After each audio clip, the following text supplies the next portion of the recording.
candidat ouvrier anticapitaliste et révolutionnaire.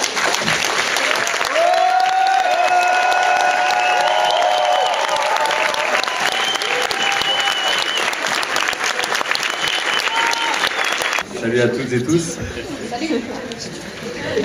Donc quelques mots avant le concert, effectivement, à 35 minutes à peu près. Vous avez compris que j'étais le candidat du NPA à cette présidentielle-là. En tant que candidat, je deviens un peu le spécialiste des élections, donc je vais vous parler un petit peu d'élections, mais peut-être pas tant que ça, parce qu'en fait on a plutôt envie de discuter politique, discuter de la société, d'une société qu'on veut transformer, qu'on veut changer radicalement. Donc expliquer pourquoi on est à cette élection-là, parce que c'est vrai qu'il y a quelques paradoxes quand même, bon, des paradoxes qu'on assume. D'abord, la fonction présidentielle, ça a été dit un peu précédemment, on n'y adhère pas du tout, donc on rêve pas d'être président. Je dis on, parce que je ne suis pas un candidat personnel, ou c'est le candidat d'un parti, donc on n'est pas pour la fonction présidentielle. Pour nous, c'est une fonction profondément antidémocratique. C'est pas dit que par nous, mais enfin, nous, on le dit quand même. Une fonction qui concentre le pouvoir en aussi peu de mains, c'est complètement anormal. Donc, on veut pas de cette fonction-là. Et donc, on le dit dans cette élection-là. Donc, on est là quand même, mais on veut pas être président. Et puis, l'autre paradoxe, c'est celui des élections, qu'on pense qu'ils ne changent pas la vie. Donc on pense que ce qui compte et ce qui change la vie, ce sont les luttes sociales, c'est les mobilisations de la population, c'est cette idée de prendre ses affaires en main, c'est ce qu'on veut faire entendre dans cette élection-là. Donc en fait on a ces deux paradoxes qu'on assume complètement, et c'est vrai qu'en fait on veut dérouler cette idée qu'on a intérêt à faire de la politique nous-mêmes, à s'organiser par nous-mêmes, à essayer de mener des batailles et puis à contester et combattre cette société qui est profondément injuste, où aujourd'hui avec la crise on voit bien qu'il y a de plus en plus d'inégalités sociales et ça en devient dramatique, et là on parle d'un pays riche comme la France où les richesses existent largement et on s'aperçoit que à côté, bon ça a été dit aussi, les richesses indécentes des grosses familles comme Bettencourt, Mulliez ou Bolloré ou Arnaud, on a aussi un niveau de pauvreté extraordinaire, de 9 millions de pauvres qui vivent en dessous donc, du seuil de pauvreté, et puis une précarité énorme, et puis tout explose, enfin tous les problèmes aujourd'hui, toutes les difficultés explosent, qui sont liées notamment au démantèlement des services publics, mais bon, grosso modo, à un appauvrissement de l'ensemble de la population. Donc on est dans cette situation-là, donc une société qu'on dénonce, mais on n'est pas juste là pour dénoncer la société, ou dans le sens, on va constater les dégâts, puis on va essayer de gueuler, puis crier un grand coup pour que ça fasse un peu de bien, mais c'est aussi de trouver des perspectives pour changer tout ça. Donc dans cette élection-là, on va aussi aider à relever la tête, aider à reprendre un peu confiance en nous-mêmes, et essayer de discuter de cette perspective qu'il y a, de contester tout ça, et puis d'expliquer qu'on n'est pas juste bon à subir, à baisser la tête, à se résigner, ou à développer un sentiment d'impuissance qu'on constate aujourd'hui de plus en plus, parce que c'est vrai qu'on a une société de plus en plus dure, de plus en plus violente, avec une crise brutale, mais on a droit en plus de l'aggravation des inégalités sociales, on a droit à une propagande permanente, ultralibérale, où on nous explique qu'il n'y a pas grand chose d'autre à faire que d'accepter tout ça, d'accepter au nom de lois du marché, de lois économiques qui seraient supérieures, au nom du fait que c'est vrai aussi qu'on est assez con pour pas trop comprendre toutes ces choses-là. Et donc en fait on a des vrais spécialistes, des gens qui ont appris des choses, qui ont même été à l'école, un peu comme ici, pour devenir des vrais économistes, des vrais experts, des vrais scientifiques, et puis pour nous dire donc au bout du compte, finalement, voilà, la société elle peut fonctionner comme ça, et puis maintenant c'est tous les discours sur la réduction des déficits, sur le fait qu'il y a de la concurrence, qu'il faut de la compétitivité, et que finalement on vit un peu trop au-dessus de nos moyens, donc il faut trouver des solutions pour réduire les dépenses, et réduire les dépenses publiques évidemment. Bon voilà, donc c'est le discours qu'on a en permanence, et ce discours-là, quelque part finalement on l'intègre un petit peu, et c'est vrai que plus ça va, plus le rapport de force est en notre défaveur, donc plus il y a un appauvrissement, et plus il y a une difficulté de résister à tout ça, et plus on voit des riches, ultra riches, arrogants, prétentieux, qui assument complètement d'ailleurs leur richesse, parce qu'être riche c'est être malin, vous le savez aussi. Donc plus ça va, mine de rien on recule aussi. Quand je dis on, c'est parce que finalement c'est un peu une ambiance globale dans la société, même s'il y a des militants, même s'il y a des gens qui refusent tout ça, n'empêche que globalement on subit, on recule, et à la fois c'est les attaques sociales ou antisociales, et puis en même temps c'est donc de plus en plus un manque de perspective, on ne sait plus comment répondre, on ne sait plus comment résister, à tel point qu'aujourd'hui la plupart des gens pensent pense que ça sert à rien de résister collectivement, ou en tout cas on imagine même que ça, enfin, d'ailleurs on nous l'a dit et certains ont réussi à nous convaincre que ça sert à rien de manifester, qu'on nous entend pas d'ailleurs, qu'une grève ça sert à rien. Donc voilà, donc c'est vrai qu'on est dans cette ambiance-là. Et la campagne électorale, elle arrive là, donc une campagne de plus, une campagne qui est sans surprise finalement, enfin au-delà évidemment des emmerdes des uns et des autres, mais c'est une campagne sans surprise parce qu'on s'aperçoit que le discours auquel on a droit, c'est le ronron habituel des politiciens, hein, c'est celui, peut-être pas tant des discussions politiques, finalement il n'y a pas de confrontation sur quoi faire aujourd'hui, comment faire, est-ce qu'on peut changer, est-ce qu'on peut pas changer, est-ce qu'il n'y aurait pas un petit souci de répartition des richesses, est-ce que quelque part il n'y aurait pas un problème de l'organisation de la société, ou est-ce que quelque part on n'aurait pas finalement un système économique complètement déraisonnable, complètement aberrant. On discute pas de ça, hein. C'est un petit peu, quand on entend parler de politique, ben c'est toute la justification de l'ultralibéralisme. Alors eux ils appellent pas ça comme ça, mais bon c'est tout simplement hein, les politiques d'austérité qui sont incontournables parce que bon, pour tout ce que je vous ai dit avant, on est obligé de faire comme ça, enfin on serait obligé de faire comme ça. Donc mais ça c'est quand on entend un peu de politique, parce que sinon après toute la campagne électorale, elle est déterminée par quoi? Par des individus, par des bonhommes qui se croient peut-être pas les sauveurs du peuple, ils parlent pas comme ça, mais ils ont rendez-vous avec le peuple. Vous avez vu, c'est comme ça que ça marche. Hein. C'est les individus qui se confondent d'ailleurs, hein, parce que il y a eu une époque, il y avait un roi qui disait l'État c'est moi, mais là on a l'impression que tous ces gens-là ils disent la République c'est moi. Hein, bon, avec Fillon c'était quand même assez extraordinaire parce que l'agression contre Fillon, hein, le complot contre Fillon ou l'assassinat politique de Fillon, c'est quand même moi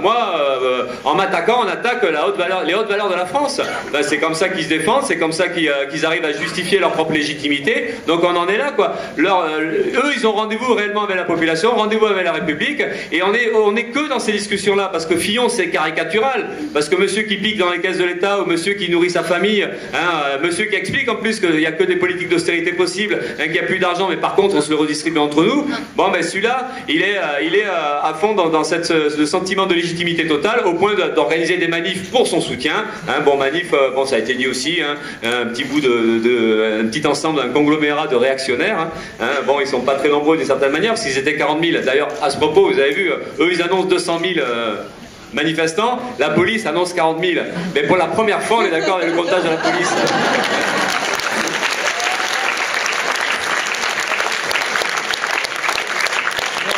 C'est bizarre, mais on ne conteste pas. Pour une fois, ils ont bien compté. Hein, c'est pas...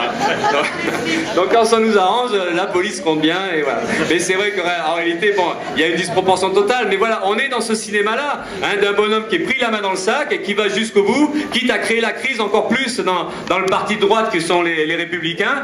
Donc on a vu tout un cinéma, soi-disant vrai faux suspense, on ne sait pas, Juppé, pas Juppé, mais peu importe finalement. On s'en fout complètement que ce soit Fillon ou pas, qu'il soit remplacé par un autre, ils n'ont pas plus propre en réalité. Donc là on a la démonstration de ce que c'est la politique de ce côté-là, mais après malheureusement on pourrait dire c'est que finalement il y a Fillon et puis il y a tout le reste. Donc là on parle beaucoup des affaires Fillon, d'ailleurs des fois on pourrait se demander si dans les médias on pourrait pas discuter un petit peu d'autres affaires, hein, un peu plus en tout cas, hein, c'est celle qui concerne l'extrême droite et Le Pen, hein, bon parce que là ok Le Pen n'a pas piqué dans les caisses du Parlement français, mais elle a piqué dans les caisses du Parlement européen. Est-ce moins grave? En tout cas c'est se servir dans les caisses les caisses publiques, hein, d'une certaine manière. Alors c'est vrai que Le Pen elle est profondément anti-européenne, alors peut-être qu'elle a l'impression de faire quelque chose d'utile en piquant, mais ce qui est fabuleux c'est que ces gens-là, donc ils piquent, ils se font là encore à voir, mais c'est ce qui en rajoute en plus, c'est le côté anti-système. Hein. Bon, vous savez, hein, Le Pen, elle est vraiment complètement hors système, enfin le Front National d'ailleurs est hors système. Mais ce qui est bizarre, c'est que quand il s'agit de répondre à une convocation policière, eh bien, Le Pen, elle n'est pas gênée de se servir de la protection du système que constitue l'immunité parlementaire, et donc elle dit, ben moi j'irai pas. Voilà, c'est facile, hein, et c'est vrai que après on se dit, mais comment faire pour les manifestants, pour tous ceux qui ont été convoqués, hein, qui ont subi les gardes à vue, qui maintenant sont convoqués en justice, pourquoi on ne pourrait pas dire nous aussi, ben non, ben nous on a notre immunité ouvrière, moi j'ai mon immunité de caissière.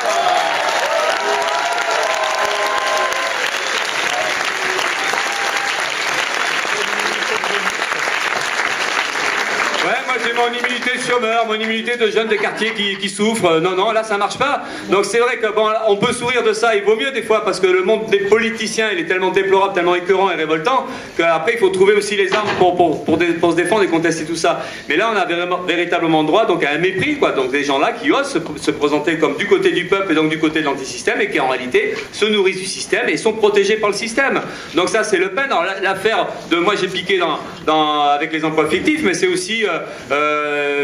financement de campagne illicite du Front National en 2012. C'est aussi, vous avez vu, des mises en examen des directeurs de campagne donc en 2012, c'est la société Riwell et tout ça, donc surfacturation. Enfin, on a un Front National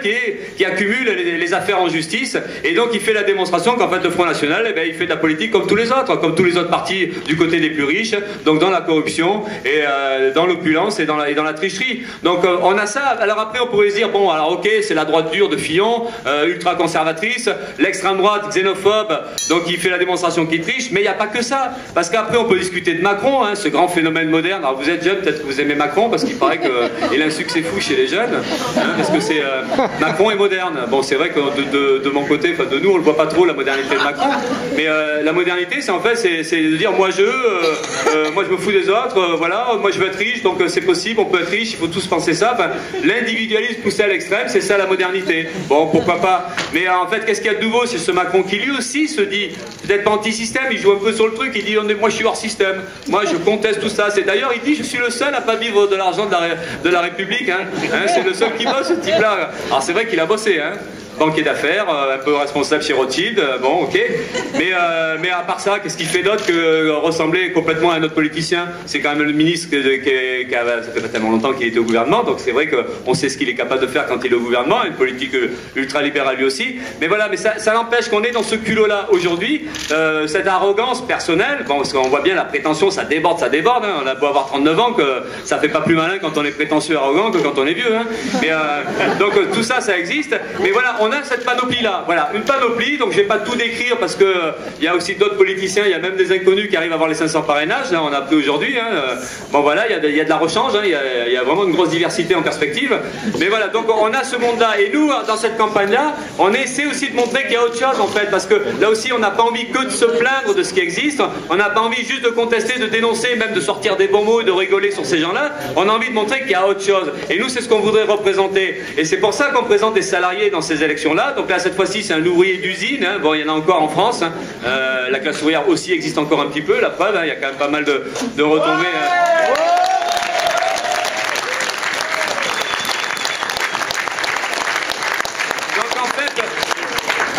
Ce serait presque l'essentiel, ce qu'on aurait à dire dans cette campagne-là, c'est cette idée qu'en fait on a intérêt à nous s'occuper de nos affaires, et donc ça s'appelle prendre nos affaires en main, mais c'est faire de la politique nous-mêmes, et donc discuter de la société, de la comprendre, et d'agir par nous-mêmes. Et donc évidemment que c'est le rejet de ce monde politicien, mais le monde politicien qu'on a envie de rejeter, c'est pas juste une caste comme ça, de corrompus, de tricheurs, de voleurs, ou de gens qui nous mentent en permanence, c'est discuter aussi de ce monde politicien, quel lien il peut y avoir avec le vrai pouvoir dans la société. Et en fait le monde des politiciens, il est à l'image de la classe sociale qui dirige la société. Parce que la corruption du monde politicien, en fait, c'est la corruption et tous ces mœurs aussi de la classe capitaliste, de la classe qui s'enrichit, qui se surenrichit et qui affiche des fortunes complètement indécentes. Donc c'est ça qu'il faudra arriver à discuter. C'est que le monde politicien, il est que la devanture, que la vitrine de ce système économique capitaliste profondément antidémocratique, où une poignée de riches, d'ultra riches, possède l'économie, elle en fait ce qu'elle en veut, elle produit ce qu'elle veut, comme elle veut, quitte à, donc après à justifier toutes ces politiques de rigueur, d'austérité, de baisse des salaires, de suppression d'emplois en permanence, que ce soit dans le privé ou même dans le public. Donc toute cette logique politique qui est mise en place pour l'enrichissement personnel d'une minorité. Et c'est pour ça qu'il faut dénoncer le système, pas juste sur la façade avec les politiciens, mais réellement cette structure de société en classe sociale, où il y a une classe qui dirige, qui possède et qui exploite, surexploite. Alors la surexploitation en temps de crise...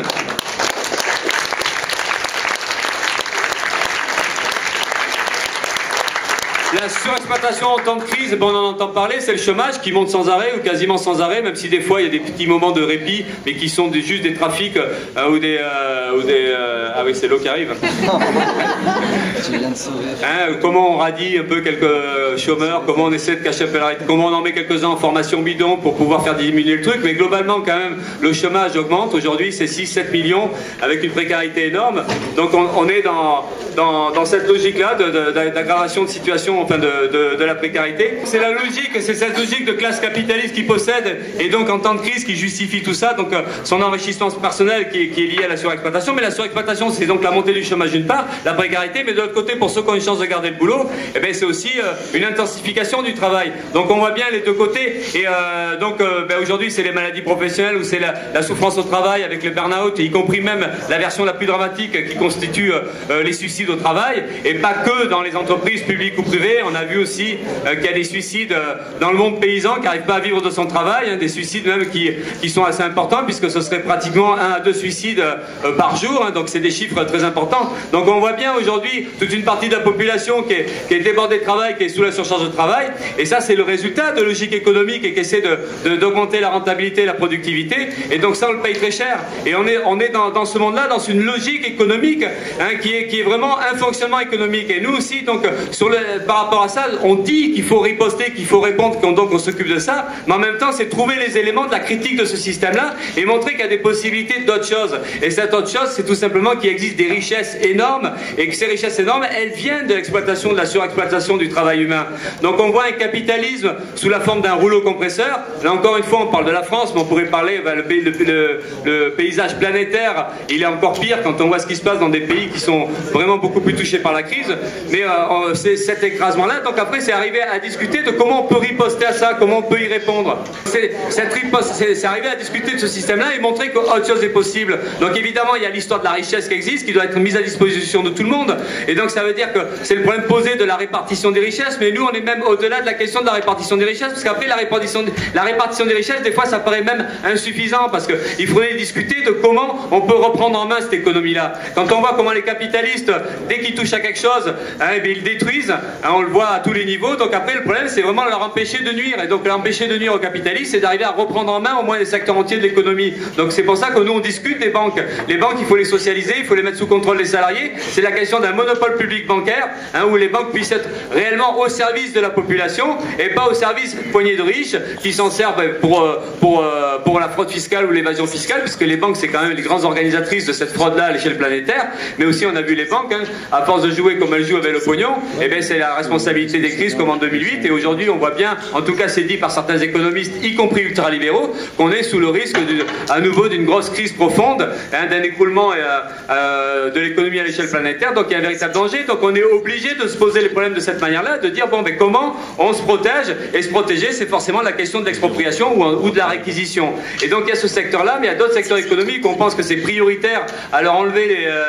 les choses entre les mains. C'est la production de l'énergie notamment, production et distribution. Donc c'est un problème aussi d'un service public réel de ce côté-là. Donc ça pose le problème de la réquisition des grosses entreprises comme Total, hein, toutes ces entreprises qui sont dans le nucléaire, dans le pétrole. Et c'est encore une fois comment la population elle reprend en main ça, comment on arrive à partir du moment où on reprend en main, sous contrôle donc des salariés de la population. C'est toute la question de mettre en place une politique cohérente, une politique qui réponde aux besoins sociaux, mais qui en même temps se pose le problème de la protection de l'environnement, parce que là aussi on voit que donc le capitalisme il détruit les droits sociaux, il s'attaque aux salariés, mais en même temps il détruit la planète, et de plus en plus. Donc il y a la question du nucléaire qui est clairement posée, hein, puisqu'on fête entre guillemets évidemment le 11 mars, hein, le triste anniversaire de Fukushima. Mais donc il y a une urgence aussi à remettre en cause les politiques nucléaires, mais aussi toutes les politiques, enfin toute cette utilisation des énergies fossiles, hein, avec la crise climatique liée aux gaz à effet de serre. Donc il y a une urgence à rationaliser tout ça, et forcément c'est la reprise en main, et c'est la discussion donc d'une politique qui protège l'environnement, mais en discutant de comment on peut supprimer les énergies dangereuses pour l'humanité, et en même temps à côté de ça de développer donc les énergies renouvelables, mais même de combattre tout le gaspillage dont est capable le capitalisme, parce qu'en fait la question énergétique c'est aussi d'éliminer tout ce qui est produits n'importe comment. Donc c'est la question du tout camion, du tout voiture, de la pollution au quotidien. On en est quand même en plein dedans avec les pics de pollution qu'il y a eu ces derniers mois dans les grandes villes, mais pas que dans les grandes villes. Donc, et on sait qu'en plus il y a une surmortalité liée à la pollution atmosphérique, mais même il y a cette question de la pollution est donc liée au trafic automobile ou trafic camion. Donc de ce point de vue-là, on est pour la gratuité des transports collectifs, hein, parce que ce serait une réponse urgente, immédiate à cette question-là. Mais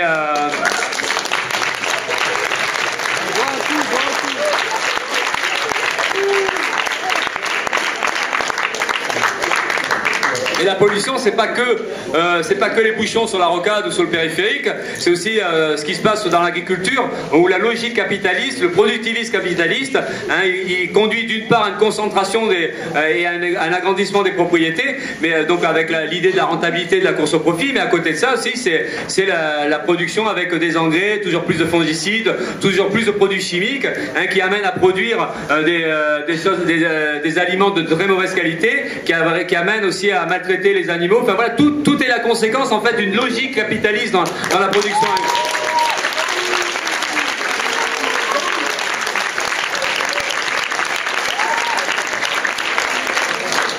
Et donc à la fois la réponse sociale, donc au niveau de vie des paysans dans les campagnes, et la réponse environnementale ou la réponse de santé publique, ça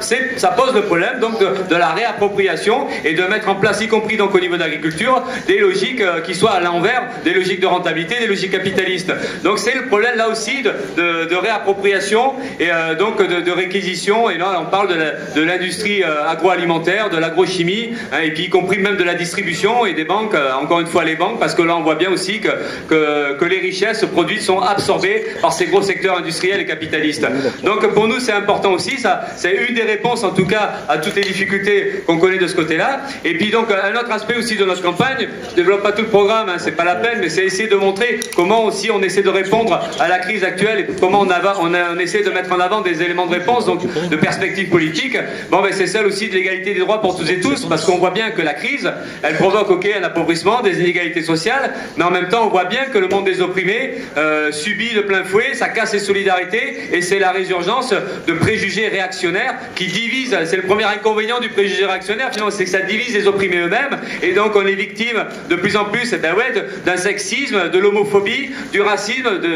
sous des formes diverses et variées. Et donc c'est à la fois essayer de combattre tous ces préjugés-là qui nous divisent, et en même temps de discuter de l'importance de l'égalité des droits pour tout le monde. Donc de ce point de vue-là, évidemment qu'on est partie prenante à fond de la manifestation de demain pour les droits des femmes, hein, contre les violences, contre les inégalités salariales, hein, pour le droit à l'avortement, parce que même ça, on le voit bien, il n'y a pas que Fillon et...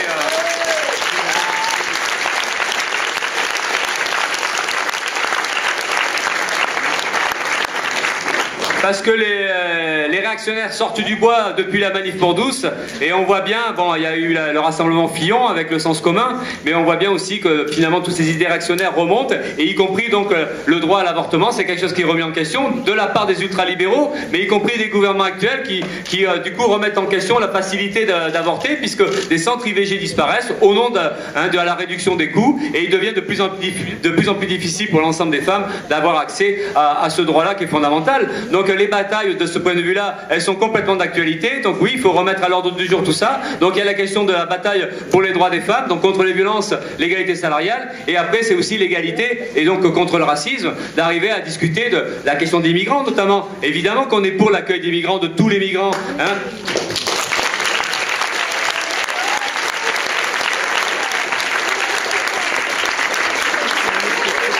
On est même fiers de le dire parce qu'on nous dit c'est pas possible, on peut pas accueillir tous les pauvres qu'il y a dehors parce que sinon... Mais non, tout ça c'est des conneries, c'est toujours essayer de stigmatiser, de montrer comme si la responsabilité de la crise du chômage elle pouvait venir des gens qui rentraient sur le territoire français. Donc évidemment on est pour l'accueil de migrants, de tous les migrants, il y a largement les moyens de les accueillir, il y a l'argent, il y a des logements vides, il y a tout ce qu'il faudrait en réalité.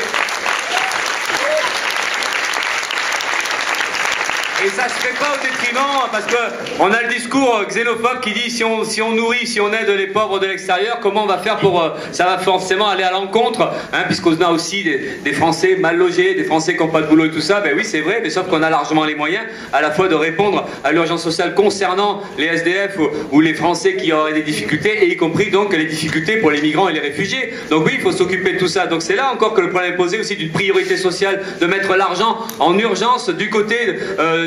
pour répondre aux besoins de la population. Donc on est pour l'accueil des migrants et au-delà de ça, parce que là il y a la question d'urgence humanitaire, mais aussi on est pour tout simplement une liberté de circulation et une liberté d'installation. Ça nous apparaît aussi.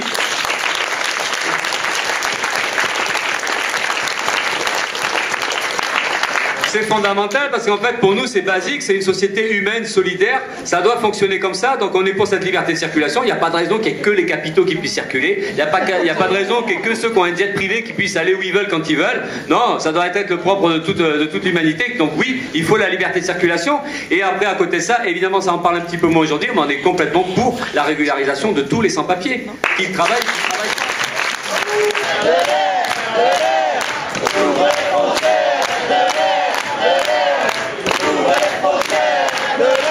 La régularisation des sans-papiers ou que l'ouverture des frontières, ça fait partie des choses qui sont un peu à contre-courant, ou en tout cas plein de gens considèrent que c'est pas possible, que je parle pas des gens pourris réactionnaires, hein, je parle aussi de plein de gens qui se posent le problème et qui se disent mais comment ça peut être possible tout ça, tellement on a appris l'inverse. Bon, alors c'est vrai que ça peut être classé dans les idées utopiques ou irréalistes, mais nous on le revendique fièrement, ça. D'ailleurs c'est la grande part de notre programme ou de notre présence dans cette élection, de cette élection-là, c'est de faire vivre l'utopie, tout ce qui peut être irréaliste, parce que forcément, hein, c'est utopique le temps que ça n'existe pas, mais heureusement qu'il y a des combats, qu'il y a des gens qui défendent des idées qui ne sont pas le fait d'aujourd'hui, mais en tout cas c'est l'aspiration sociale, c'est celle d'un autre monde, d'un monde ouvert, d'un monde de coopération, d'un monde solidaire, et ça c'est se battre pour ça, et en réalité c'est possible, largement possible, mais bon c'est le résultat d'un combat qu'il faut arriver à mener fraternellement avec les autres, et c'est pour ça que ça pose le problème, ça a été dit, c'est la question de l'internationalisme, parce que nous évidemment on ne se situe pas dans cette idée d'une république qu'il faudrait qu'on se protège, il y a des frontières, hein, d'ailleurs vous avez vu l'Union Européenne c'est tellement pourri, c'est vrai, l'Union Européenne c'est l'austérité, c'est l'antidémocratie, c'est la répression des peuples, on l'a vu en Grèce, on l'a vu en Espagne, on voit en Italie, on voit même l'équivalent de la loi El Khomri qui existe en Belgique, ça s'appelle la loi Peters, donc on voit bien les logiques de destruction de tout ce qui peut être service public, de tout ce qui peut être collectif, de tout ce qui peut être solidaire, donc cette Union Européenne elle est à combattre, mais nous on la combat pas au nom du fait qu'on pourrait se réfugier à nouveau derrière nos propres frontières françaises, qu'on pourrait retrouver notre monnaie à nous, française, non on veut pas de ça, nous on veut pas cette Europe là, on la combat, on est pour l'abrogation de tous les traités ultralibéraux, on est contre la Troïka, on est contre les banques européennes, mais par contre on est pour un monde solidaire, un monde internationaliste, et donc on est pour une véritable Europe de coopération entre les peuples, donc c'est au nom de ça qu'on défend ça.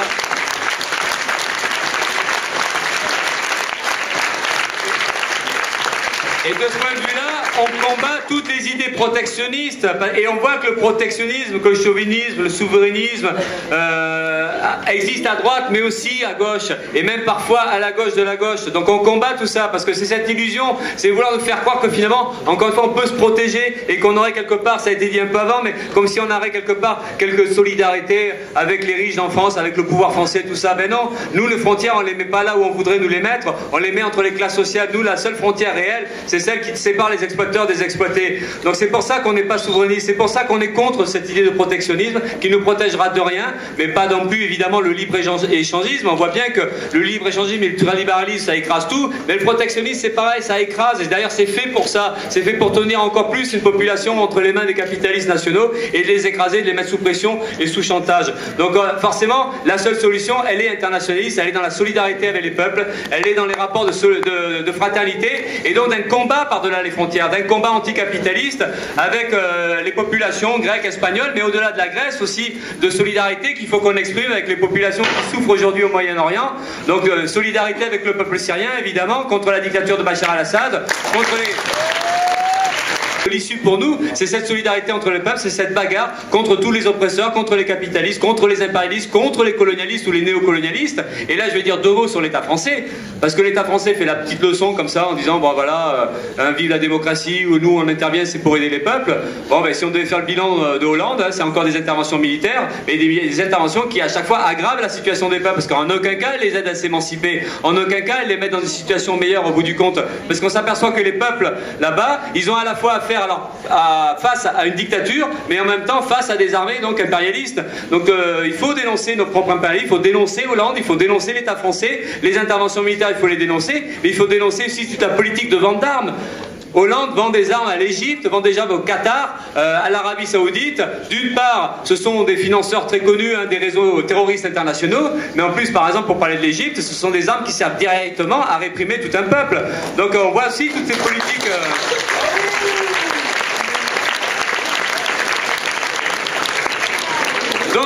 être internationaliste, être solidaire des peuples, c'est aussi répondre à cette crise-là sans tomber dans le piège du nationalisme, sans tomber dans ce piège du protectionnisme. Et ça aussi, c'est important à faire vivre dans cette campagne-là, parce qu'on sera peut-être pas si nombreux que ça à discuter de ça et à essayer de poser le problème de ce point de vue-là. Donc la campagne, c'est à peu près tout ce qu'on a envie de dire. Alors évidemment, tout ce qu'on dit là, quand on essaie de dire des solutions politiques à la crise aujourd'hui, on se rend bien compte qu'on n'est pas forcément en mesure maintenant de l'imposer. Et je dis l'imposer parce que le problème qui est posé, c'est celui-là. C'est comment on arrive demain à imposer une politique sociale, une politique de progrès et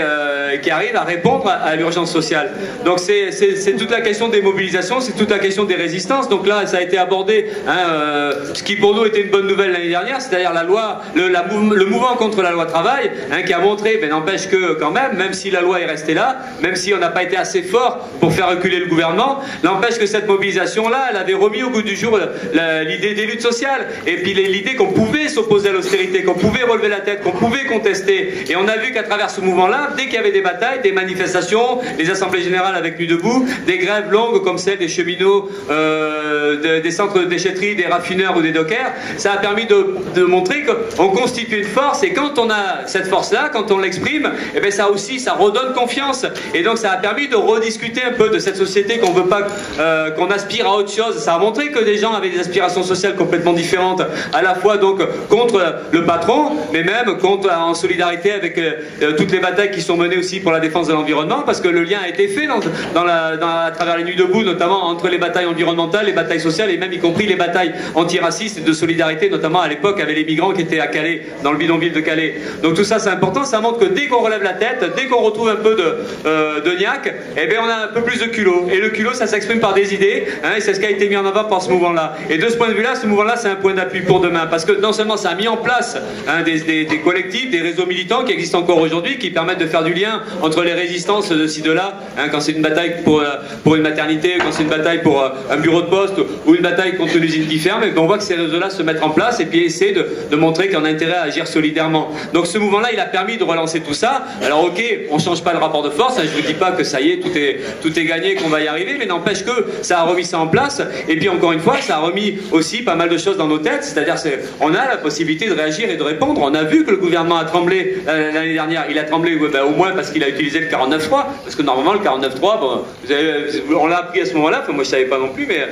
il a été utilisé un paquet de fois, mais c'était passé inaperçu, mais ce coup-ci-là, il n'est pas passé inaperçu, parce que pour la première fois, il s'imposait en face d'une mobilisation sociale importante. Donc, et là, c'est la preuve que le gouvernement, il n'avait pas d'autre moyen que d'agir avec ça, parce qu'il était isolé, parce que l'opinion publique était à 75% du côté des manifestations, et aussi la loi El Khomri. Donc on a montré quelque part par notre propre lutte qu'on pouvait fragiliser un gouvernement, et qu'on pouvait faire trembler quand même un petit peu les possédants. On l'a vu tout simplement parce qu'ils se sont un peu excités sur les chaînes de télévision, en nous traitant de voyous, de terroristes, et puis on a vu quand même pas mal de gens un peu énervés, y compris des intellectuels incontournables comme Finkielkraut, qui a jamais supporté, le pauvre, de se faire virer des assemblées de Nuit debout, mais parce que c'est pas, et on a vu des chroniqueurs, tout ça aussi, qui comprenaient pas tout ça, qui étaient un peu méprisants et insultants par rapport à tout ça, mais parce qu'en fait ces gens-là, ils aiment bien les pauvres, mais quand ils ferment leur gueule, quand on se tait, tout ça. Mais dès que ça se bat, ça les énerve. Et c'est...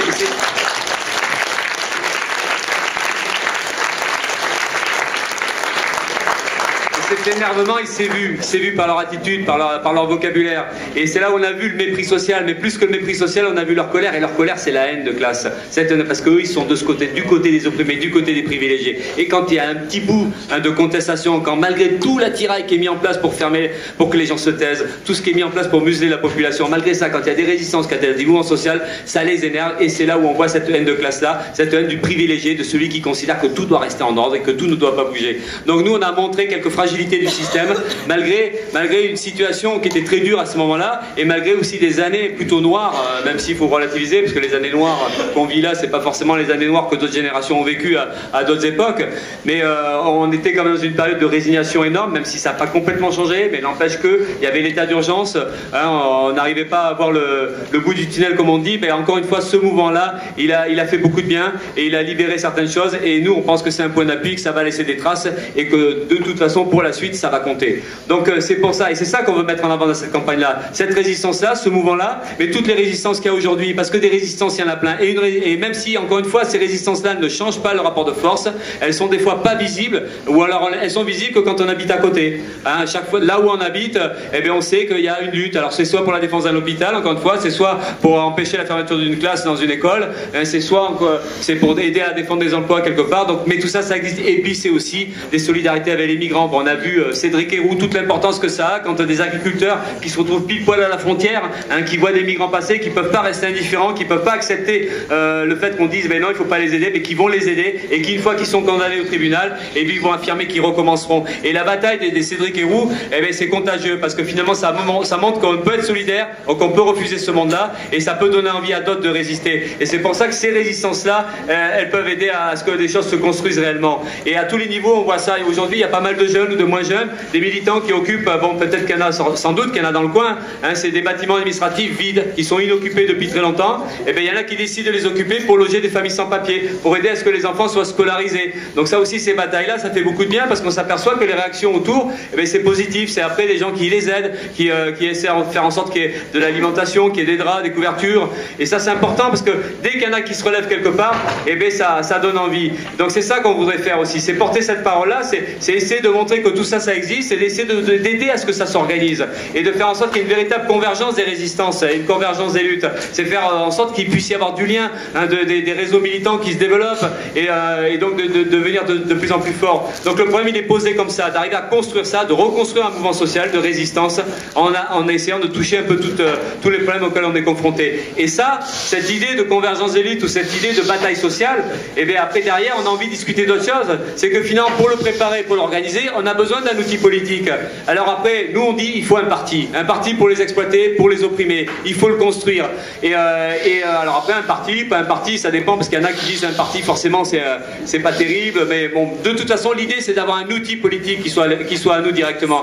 Et aujourd'hui, c'est important de mettre cette perspective en avant, parce qu'on voit encore une fois dans ces élections-là le coup qu'on veut nous refaire. C'est que finalement, pour s'en sortir, il faudrait une vraie gauche, hein, une nouvelle gauche, ou une vraie gauche, une gauche forte, hein, et notamment, il faudrait aujourd'hui, dans cette élection-là, trouver un vrai leader de gauche, hein, derrière lequel on se retrouverait, qui puisse être au deuxième tour, hein, pour faire barrage à Le Pen ou pour faire barrage à la droite. Et bien ça, il faut dire à un moment donné stop. Hein, on nous a piégé un paquet de fois, on nous a fait le coup de la gauche qui pouvait empêcher la droite de revenir, ou qui pouvait empêcher l'extrême droite. Et bien en réalité, c'est tout l'inverse qui se passe finalement, parce que la gauche, elle est de gauche quand elle est en campagne électorale ou quand elle est de l'opposition, mais une fois que la gauche arrive au pouvoir, à chaque fois, tout le temps, elle a été de droite, et plus que de droite, elle a été libérale, ultra-libérale.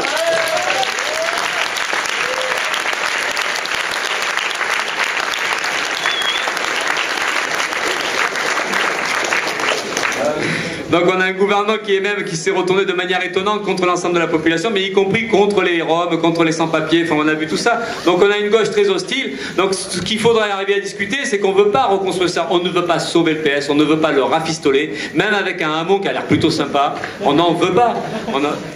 Si c'est pour en plus leur seule idée de gauche, si c'est le revenu décent à 750 €, on n'en veut pas. Donc il faudrait arriver à discuter aussi de comment nous on peut répondre par nous-mêmes. Donc c'est la question de prendre ses affaires en main, mais c'est la question de construire un outil qui soit le nôtre, et de combattre tout le moindre petit, le petit super-héros qui se pointe à l'horizon, ou le sauveur suprême ou pas suprême. Là aujourd'hui on a Mélenchon. Alors Mélenchon, je suppose qu'il y a aussi des supporters de Mélenchon dans la salle, ce qui paraîtrait normal, hein, parce on va dire que quelque part ça fait partie aussi des points communs qu'on peut avoir sur la contestation de l'austérité, ou arriver à essayer de se défendre, comment on se défend, tout ça par rapport au capitalisme. Mais en réalité Mélenchon, il ne peut pas représenter quelque chose de crédible de ce point de vue-là. Mélenchon, c'est un ancien ministre, c'est quelqu'un qui, à l'époque où il était avec Jospin, il nous dénonçait quand nous on disait il ne faut pas faire confiance au PS. Donc après Mélenchon, Hamon, il faudra arriver à discuter que c'est pas eux qui représentent une perspective sur une idée d'une gauche ou d'une gauche nouvelle. Il faudra arriver à discuter d'une gauche de combat, et donc cette gauche de combat-là, cette gauche anticapitaliste, c'est à nous de la construire nous-mêmes, et donc c'est pour ça qu'il faut un outil qui soit le nôtre, celui des exploités et des opprimés. Donc je finis là-dessus parce qu'il faut que je conclue. Donc en fait c'est aussi tout ça qu'on veut faire passer dans cette campagne-là. Donc essayer de sortir de cette campagne-là avec un peu plus de niaque, avec un peu plus de confiance, et donc c'est cette idée de perspective, ouais, de combat social, de lutte sociale, qui permettent aujourd'hui de se dire vraiment que cette élection ne servira à rien, hein, du point de vue du changement du sort de l'ensemble de la population, mais qu'il va falloir faire confiance en nous, et que donc dès maintenant se discute de cette perspective de combat contre le système capitaliste pour un autre monde.